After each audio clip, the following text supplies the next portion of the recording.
We're going to start chapter 9 today. We're going to get into basically determining the three-dimensional shape of a molecule, how we determine that three-dimensional shape using the VSEPR, so valence shell electron pair repulsion model, to determine what is the overall three-dimensional shape of a molecule, what are the bond angles within a molecule, right? What's the overall geometry of that molecule.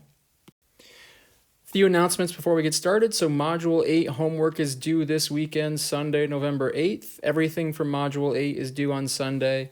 I moved the reading and post-lecture to the same day just to make everything a little bit more streamlined as we near the end of the semester.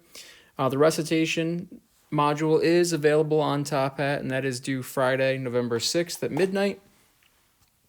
As I said on Tuesday, right, I'm going to continue to say we're entering the final few days of the semester, the final few weeks of the semester. So if you find yourself behind in any of the material or missing any of the material, please reach out to me. Please let me know. I'd be more than happy to open something back up or to work with you to come to a conclusion, to come to an end with the semester. So I know we're all tired. I know we're all working and putting in a lot of time. So just let me know. If you need any help with the material or getting caught up with the material as we're ending those final few days, because if you reach out on the last day of the semester or second to last day of the semester, by then, unfortunately, it's too late. But now we still have some time left. So for example, right, the shape of a molecule is critical to the function of that molecule. We've been looking at these molecules and drawing them on the page as if they were planar. Molecules are not planar. Molecules have a distinct and unique three-dimensional shape that is very important for their reactivity, for their solubility, for their polarity. The shape of a molecule really helps to determine a lot about the molecule, a lot of the physical properties of a molecule.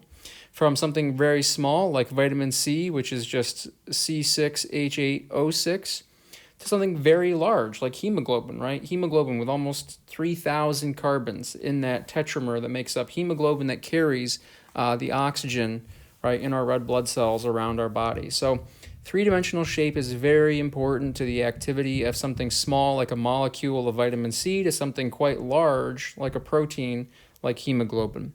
Think of shape as how your left hand interacts with a left glove, for example, right? We're dealing with the structure of a drug or the structure of a protein, so there's a three-dimensional shape of the drug that has to fit the three-dimensional shape of that target, right? Your left hand fitting into that left-handed glove, right? It doesn't work for your right hand because you have a different three-dimensional shape.